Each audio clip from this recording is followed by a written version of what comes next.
Welcome to the Happier Life Project, the official podcast from the award-winning mental health and wellness app, My Possible Self. Hosted by broadcaster and journalist Gabby Sanderson. Hi friends, Gabby here. Welcome to an extra special bonus episode of the Happier Life Project. Today we're diving into the story of an incredible partnership that's changing lives through yoga, education and empowerment in India. At the heart of this story is today's guest, Gopala Amir Yaffa, founder and director of Rainbow Yoga. Gopala is a former Hindu monk turned father and visionary yoga educator. He's been teaching yoga since 1995 and is the driving force behind Rainbow Yoga, a joyful, social and deeply connected style of yoga now practiced in over 40 countries. With a deep respect for ancient wisdom and a bold vision for a better future, Gopala believes that love, play and human connection are the most powerful forces for transformation. Through his work and in collaboration with the organisations Yoga Gives Back and Edu-GIRLS, yoga is becoming a tool not just for physical well-being, but for confidence, resilience and joy, especially for underprivileged children in India. In this episode, Gopala and I talk about the impact of teaching yoga to children. We'll also hear more about the story behind this incredible partnership and the global yoga community coming together to make it possible.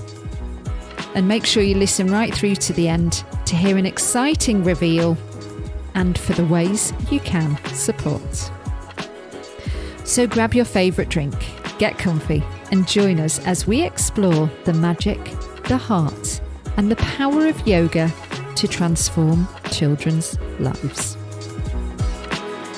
Let's dive in.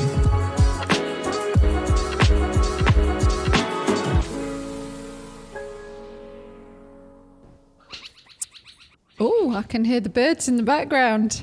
Yeah, birds, sheep, goats, cows, chicken, dogs, cats. Yeah. Living the dream. Yeah. Welcome, Gopala Amir Yaffa, to the Happier Life Project podcast. Absolutely thrilled to have you on the show and to be talking to me all the way from Byron Bay, if I'm not mistaken. Yes, correct. Thank you, Gabby. Happy to be here.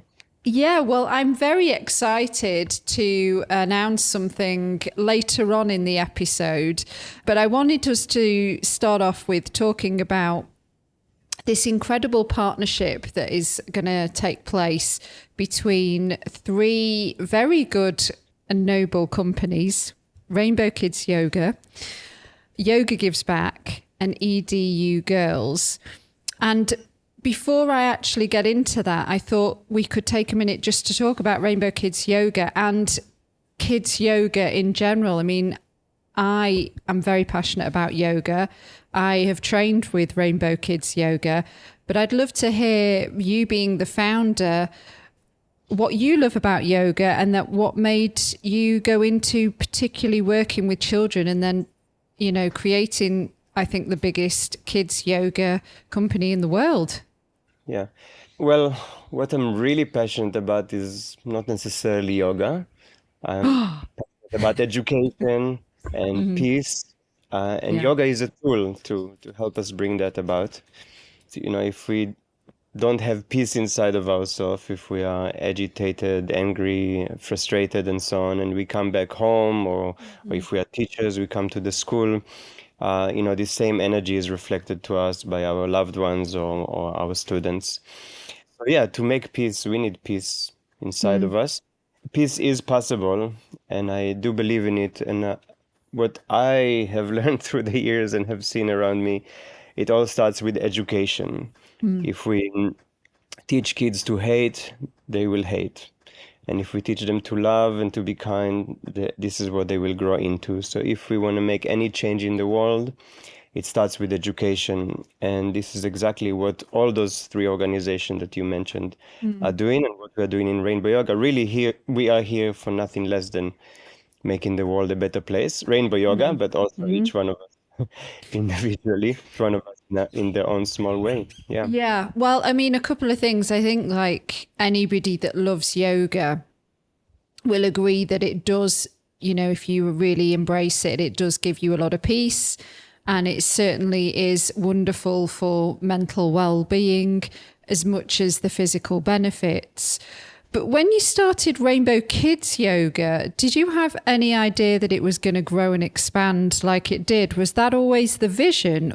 The vision started actually when I left the ashram. I opened the yoga center in Tel Aviv in Israel called Yoga LeShalom, which means yoga for peace. And the focus was lots of Israeli Palestinian work and yoga for the whole family. And this is where I developed more and more our concept of rainbow yoga, which is doing yoga together, all of us connecting, interacting. So it's not, well, it's beyond yoga. It has in it psychology and drama therapy and art therapy and dance and everything that brings people together. So it's kind of a new paradigm of yoga. If the old one is focusing on yourself, doing yoga on your own yoga mat in your own box and finding your own inner peace. This new part is, rather than contracting, is expanding and coming out of your yoga box and joining the rainbow yoga circle and connecting to everyone and everything around you and expanding in this way, just the other side of the same coin of yoga. And the feeling is ecstatic, and we connect beyond our superficial differences. And this is what this yoga about and is all about, rainbow yoga. And as part of this process, I realized that we really have to start with the next generation. And I was always doing yoga for kids as well and developing it. But in that center, Yoga LeShalom, Yoga for Peace, this is where I started to do the kids yoga teacher trainings to try and bring it to more and more children on both sides of the border. And from there, it expanded to be international. Yeah. Wow. I mean, it does teach kids some amazing tools and resilience, compassion, teamwork, focus. I mean, the list goes on. It's also a very happy environment, like we've talked about too. It should be available in all the schools, because I feel like I agree with you that it does start with the children. And if they're not exposed to these kind of life skills and ways of being at home or at school, then how are they going to learn how to look out for each other, you know, and not be so internal, which I think is the danger of so much screen time. Yeah. I mean, I see the effects of screen time all around me. I'm sure we all do. We all do, on yeah. ourselves and on other people. But yeah, I think for me in my yoga classes, it's kind of going to the old way of fun. If the new way of fun is watching Netflix and playing some games on a screen or scrolling down one of those apps, you know, the old kind of fun is connecting to each other. You know, fun is something that we do together. I mean, yeah, maybe you can have fun on your own, but it's ultimately fun is a together endeavor. Yeah, in this way it connects people. So yeah, if our yoga is joyful and fun, this is our starting point with the young people, because people think that fun is not important, it's just a frivolous thing, but fun is actually serious business, because when we have fun, of course we release tension, but we also release tension in our relationship if we play together. Fun connects us, which is so important in this very separated world and families and communities and a classroom that disintegrate. But fun is also the way to learn almost all of the important things in life, because fun is something we do together. When we have fun, we learn communication and friendship and respect and kindness and compromise and negotiation and consent and everything else that we need to know to live a happy life.